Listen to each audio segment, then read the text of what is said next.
उपेंद्र कुशवाहा के रोज रोज की उलटबाजी से अब नीतीश कुमार तबाह हो चुके हैं।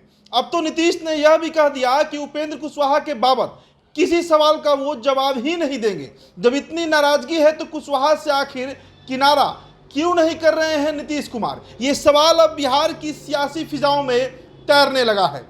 जदयू के नेता और बिहार के मौजूदा मुख्यमंत्री नीतीश कुमार ने अपने दुश्मनों की एक फौज सी खड़ी कर ली है। उनका दुश्मन बीजेपी तो घोषित रूप से है ही, पर उसके तीर अभी तक तर्कस में ही पड़े हैं। उसकी कोशिश फिलहाल नीतीश के तीर से ही उनको बेध देना है और जो छटपटाहट तिलमिलाहट पैदा करना है उसके जद्दोजहद में भाजपा लगी हुई है। यानी अभी अपने ही दल से किनारा किए गए या नाखुश लोगों से नीतीश को लड़ाना है। 2024 के लोकसभा चुनाव से पहले ऐसे नेताओं से निपटना नीतीश के लिए आसान चुनौती नहीं होने जा रही है। अभी ही उपेंद्र कुशवाहा ने पार्टी में रहते हुए नीतीश के नाक में दम भर दिया। 2020 के असेंबली इलेक्शन के समय ही नीतीश की तिलमिलाहट की गूंज बिहार से बाहर सुनाई देती रही। पहले वो किसी बात पर नाराज भी होते थे तो चुप्पी साध लेते थे या संयमित अंदाज में बोलते थे। अब तो वे अपनी नाराजगी छुपा ही नहीं पाते, तुनक तिलमिलाकर तू तड़ाक पर उतर आते हैं। कुशवाहा को जब इसकी भनक मिली तो उन्हें लगा कि हमें मझदार में छोड़कर नीतीश कुमार अपनी सोच रहे हैं। उसके बाद से ही उपेंद्र कुशवाहा रेस हैं।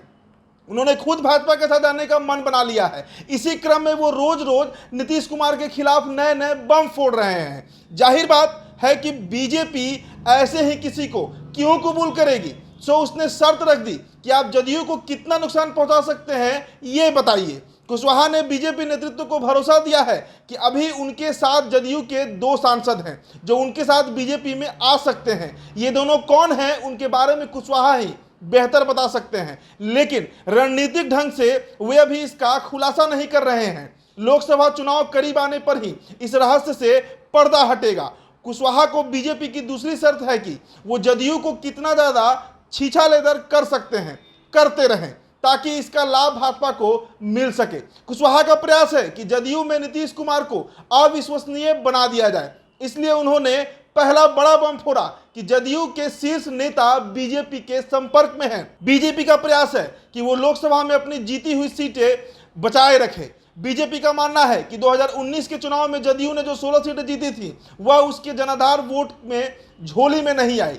बीजेपी का वोट ट्रांसफर से जदयू के उम्मीदवार नरेंद्र मोदी के नाम पर जीत गए। आरजेडी के उभार के बाद जदयू का अब अपना जनाधार महज कुर्मी कोयरी वोट तक ही सीमित हो गया है। इसमें भी आरसीपी सिंह और उपेंद्र कुशवाहा हिस्सेदार बन चुके हैं। दलित, मुस्लिम और पिछड़े तो नीतीश पर अब भरोसा ही नहीं करते। असेंबली चुनाव में जदयू से एक भी मुस्लिम उम्मीदवार ना जीत पाने से यह स्पष्ट हो गया था कि अब नीतीश कुमार मुस्लिम वोटों के ठेकेदार बिहार में तो नहीं रहे हैं। कुर्नी और गोपालगंज में हुए उपचुनाव ने भी यह स्पष्ट हो गया कि आरजेडी का वोट नीतीश की पार्टी को ट्रांसफर नहीं होता है और नीतीश कुमार अपने वोट बैंक से किसी को जिताने की क्षमता नहीं रखते हैं। उपेंद्र कुशवाहा फिलहाल पार्टी में रहकर ही नीतीश की कब्र खोदने का काम करते रहेंगे। उन्हें यह भी पता है कि जदयू उन्हें बाहर का रास्ता दिखाने से पहले 20 बार सोचेगी, इसलिए कि जिस नाव की सवारी करने की कोशिश में नीतीश कुमार और उनके करीबी नेता लोग हैं उसी नाव का सवार उन्हें भी बनना है। इसलिए जदयू भले उनकी बातों से तिल मिलाए लेकिन पार्टी से बाहर करने का जोखिम शायद ही उठाएगी।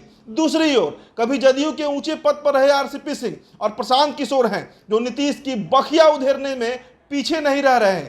प्रशांत किशोर तो अपनी जन स्वराज यात्रा के जरिए पहले ही इस काम में जुट चुके हैं। रुक रुक कर नीतीश के खिलाफ विश्वमन करने में आरसीपी और ज्यादा हमलावर हो चुके हैं। तो कुल मिला जुलाकर बिहार की राजनीति इन दिनों इस तरह से चल रही है कि तमाम जदयू के पुराने लोग, चाहे वो आरसीपी सिंह हो, प्रशांत किशोर हो या ताजा तरीन उपेंद्र कुशवाहा ही क्यों ना हो, ये सभी लोग नीतीश कुमार के खिलाफ हो चुके हैं और इस पर्दे के पीछे से बीजेपी इसमें अहम भूमिका निभा रही है।